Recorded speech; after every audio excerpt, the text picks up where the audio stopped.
여러분 안녕하십니까? 오늘 저는 여러분께 아주 무겁고도 중요한 이야기를 하나 들려드리려고 합니다. 혹시 이런 생각해 보신 적 있으신가요? 은행 지점장까지 지낸 금융 전문가가 평생 모은 퇴직금 5억 원을 투자로 날렸다. 에이, 설마 그런 일이 있을까?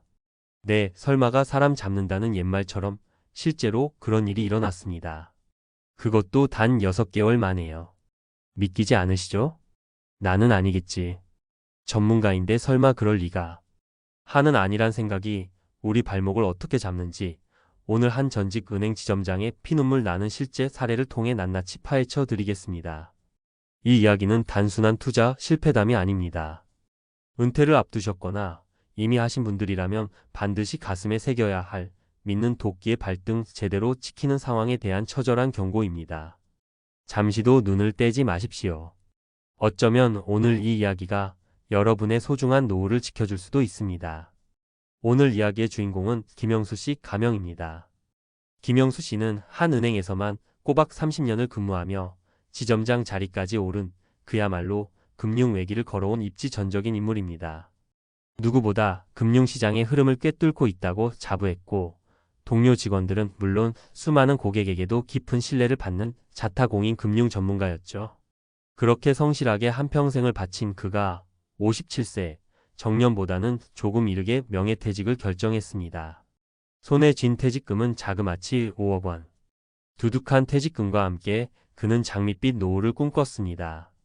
당연히 자신의 풍부한 금융 지식을 잘 활용하면 이 퇴직금을 안전하게 불려서 지금보다 훨씬 더 여유롭고 풍요로운 생활을 할 수 있을 거라고 굳게 믿었습니다. 하지만 그 달콤한 기대는 오래가지 못했습니다. 퇴직 후 얼마 지나지 않았을 때였습니다. 과거 은행 지점장 시절 알고 지냈던 한 사업가로부터 연락이 왔습니다. 그는 김영수 씨에게 아주 은밀하고도 솔깃한 제안을 건넵니다. 지점장님, 정말 특별한 정보라 지점장님께만 드리는 겁니다. 조만간 상장될 아주 유망한 바이오 기업이 있는데 지금 투자하시면 최소 3배 수익은 따놓은 당상입니다. 이런 기회 흔치 않습니다. 김영수 씨도 처음에는 당연히 경계했습니다. 평생을 금융계에 몸담았던 그가 그런 허황된 말을 쉽게 믿을 리가요. 하지만 문제는 바로 그 자신감이었습니다. 은행에 근무하며 쌓아왔던 정보력과 인맥에 대한 지나친 과신 그리고 이 정도 안목이면 내가 진짜와 가짜를 구별할 수 있다. 는 자만심이 그의 이성적인 판단력을 조금씩 흐리게 만들기 시작했습니다. 그는 자신이 현직에 있을 때와 퇴직 후의 정보의 질이 얼마나 다른지를 간과했던 겁니다. 결국 평생 고객들에게 계란은 한 바구니에 담지 마십시오. 라고 입이 달도록 강조했던 그였지만 정작 자신의 소중한 퇴직금 앞에서는 그 철칙을 까맣게 잊어버리고 말았습니다. 사업가가 보여주는 사실은 조작된 장밋빛 미래와 달콤한 감언이설에 조금씩 현혹되었던 거죠. 여기에 단기간에 큰 수익을 내서 노후를 더 풍족하고 안락하게 보내고 싶다. 는 조급함까지 더해지면서 그는 해서는 안 될 결정을 내리고 맙니다. 퇴직금 5억 원 중 무려 3억 원이라는 거액을 그 피상장 주식에 몰빵 투자한 것입니다. 그의 실수는 여기서 그치지 않았습니다. 가족들은 여보, 아무리 그래도 너무 위험하지 않아요? 좀 더 신중하게 알아보고 결정해요. 라며 불안감을 표하고 신중한 투자를 권했지만 김영수 씨는 오히려 역정을 냈습니다. 내가 그래도 은행 지점장까지 한 금융 전문가인데 뭘 모르고 하겠소? 당신들이 뭘 안다고 자꾸 그런 소리를 하는 거요. 전문가로서의 자존심이 객관적인 판단을 완전히 가려버린 것입니다. 그는 사업가가 건네주는 제한적이고 편향된 정보만을 찰떡같이 믿었고 정작 스스로 해당 기업에 대한 철저한 재무 분석이나 시장 조사 같은 기본적인 확인 절차는 완전히 생략했습니다. 은행 창구에서 기업 대출 하나를 내주기 위해 서류를 산더미처럼 쌓아놓고 꼼꼼하게 심사하던 예전의 그 모습은 온데간데 없었습니다. 덫은 그렇게 서서히 하지만 확실하게 그를 올가매기 시작했습니다. 투자 초기 그 사업가는 마치 정말로 수익이 나는 것처럼 몇 번에 걸쳐 소액의 현금을 김영수 씨에게 건네주며 그를 안심시켰습니다. 이건 전형적인 사기 수법 중 하나죠. 더 큰 투자를 끌어내기 위한 아주 교묘하게 던져진 미끼였던 겁니다. 이 가짜 성공에 고무된 김영수 씨는 역시 내 판단이 맞았어. 이 기회를 절대 놓치면 안 돼.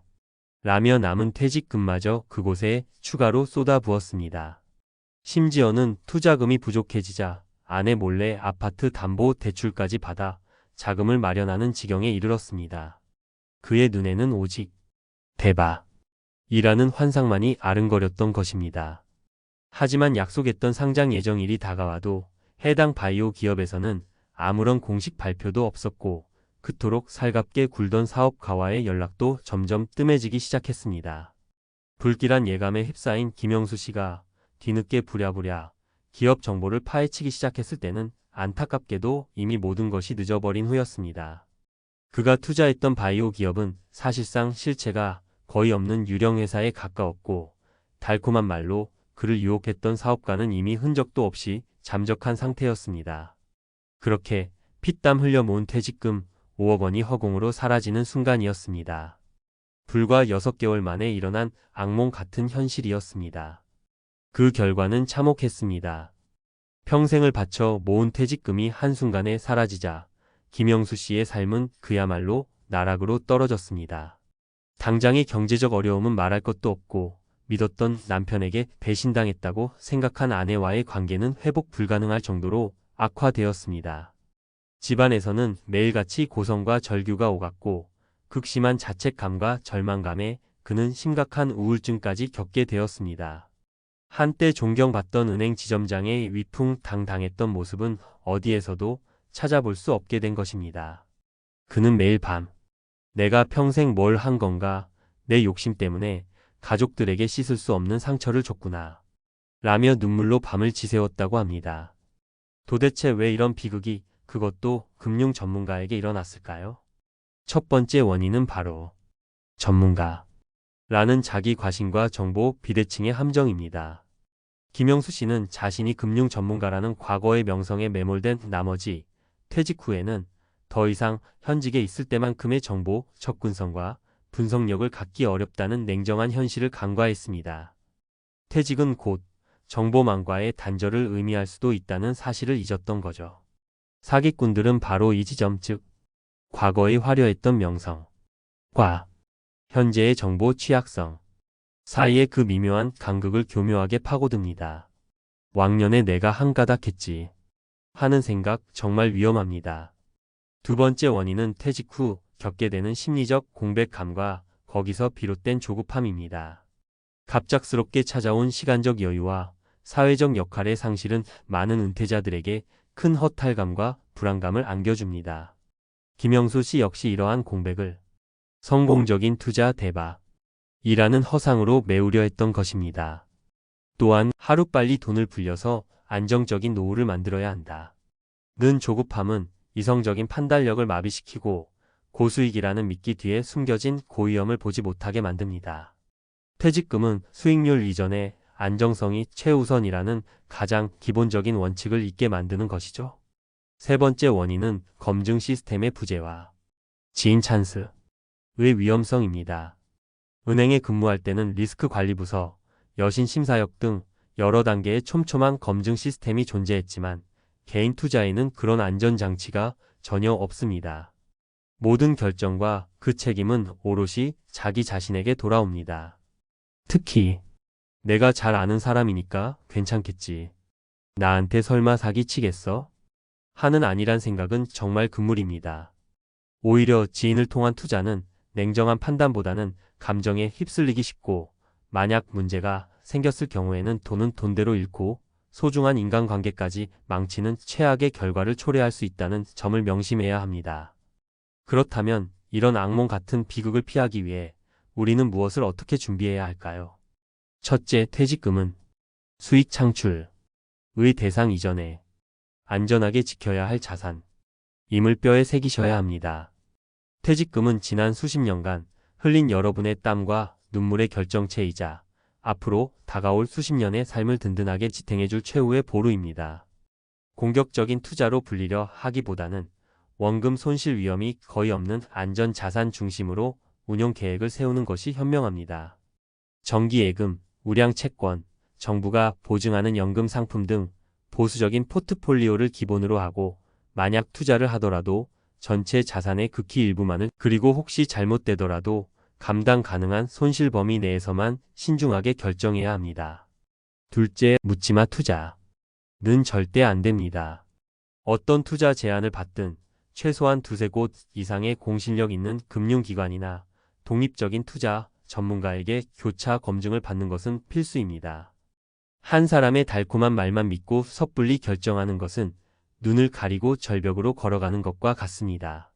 또한 해당 투자처에 대해 스스로 공부하고 분석하는 시간을 반드시 가져야 합니다. 사업 보고서가 있다면 꼼꼼히 읽어보고 재무제표도 살펴보고 시장 상황은 어떤지 다각도로 검토해야 합니다. 이해되지 않는 부분이 있다면 전문가의 도움을 받아서라도 명확히 파악한 후에 결정해야 합니다. 잘 모르지만 좋아 보인다. 는 만큼 위험한 생각도 없습니다. 셋째, 퇴직 후 심리적 안정과 새로운 삶의 루틴을 확립하는 것이 돈 문제보다 우선입니다. 퇴직 직후에는 큰 돈을 어떻게 굴릴까 고민하기보다는 새로운 삶의 패턴에 적응하고 심리적인 안정을 찾는 것이 훨씬 더 중요합니다. 그동안 시간이 없어서 못했던 취미 활동을 시작해보거나 의미 있는 봉사활동에 참여하거나 꾸준한 운동으로 건강을 관리하는 등 돈이 아닌 다른 가치에서 삶의 의미와 즐거움을 찾아보십시오. 투자를 고려하더라도 퇴직 후 최소 6개월에서 1년 정도는 시장을 차분히 관망하고 충분한 학습 기간을 거친 뒤에 아주 소액으로 시작하는 것이 바람직합니다. 조급함은 언제나 실패의 가장 친한 친구라는 사실을 잊지 마십시오. 넷째, 가족과의 충분한 소통과 합의는 그 어떤 것보다 강력한 안전장치입니다. 중요한 재정적 결정, 특히 퇴직금과 같이 가정 경제의 근간이 되는 큰 돈의 운용은 반드시 배우자 및 가족 구성원과 충분히 상의하고 명확한 합의를 거쳐야 합니다. 독단적인 결정은 최악의 경우 김영수 씨처럼 가정을 파괴하는 비극을 불러올 수 있습니다. 가족은 때로는 가장 냉철한 조언자이자 가장 든든한 지지자가 되어줄 수 있습니다. 객관적인 시각에서 문제를 바라봐 줄 수 있으며 감정적인 함정에 빠지려 할 때 이성적인 브레이크 역할을 해줄 수 있는 존재가 바로 가족입니다. 김영수 씨는 현재 작은 건물의 경비직으로 일하며 조금씩 삶을 회복하려 노력하고 있다고 합니다. 하지만 한순간의 잘못된 선택으로 잃어버린 소중한 퇴직금과 깨어진 신뢰, 그리고 흘러가 버린 시간은 그 무엇으로도 되돌릴 수 없습니다. 그의 처절한 이야기는 오늘을 사는 우리 모두에게 강력한 경고를 보내고 있습니다. 내가 그래도 왕년의 금융 전문가였는데 라는 그의 피눈물 섞인 후회와 한탄을 우리는 반드시 기억해야 합니다. 은퇴 자금을 운용하는 데 있어서 지나친 자기 과신과 성급한 조급증은 가장 경계해야 할 적입니다. 아무리 과거에 뛰어난 전문가였다 할지라도 은퇴 후에는 더욱더 겸손한 자세로 한 걸음 물러서서 신중하게 접근해야 합니다. 오늘 제가 드린 말씀이 결코 남의 이야기, 먼 나라 이야기로 들리지 않기를 간절히 바랍니다. 달콤한 유혹은 언제나 예기치 않은 모습으로 우리 곁에 다가오며 한순간의 잘못된 선택이 평생의 후회와 고통으로 이어질 수 있다는 사실을 잊지 마십시오. 여러분의 소중한 노후는 그 누구도 대신 지켜주지 않습니다. 오직 철저한 준비와 냉철하고 신중한 판단만이 악몽 같은 투자의 비극을 막고 여러분이 꿈꾸는 안정되고 행복한 은퇴 후의 삶을 보장할 수 있습니다. 부디 오늘 김영수 씨의 안타까운 사연이 여러분의 현명한 노후 준비에 실질적인 등불이 되고 같은 실수를 반복하지 않도록 이끄는 길잡이가 되기를 진심으로 바랍니다. 오늘 영상이 도움이 되셨다면 구독과 좋아요 눌러주시면 감사하겠습니다. 감사합니다.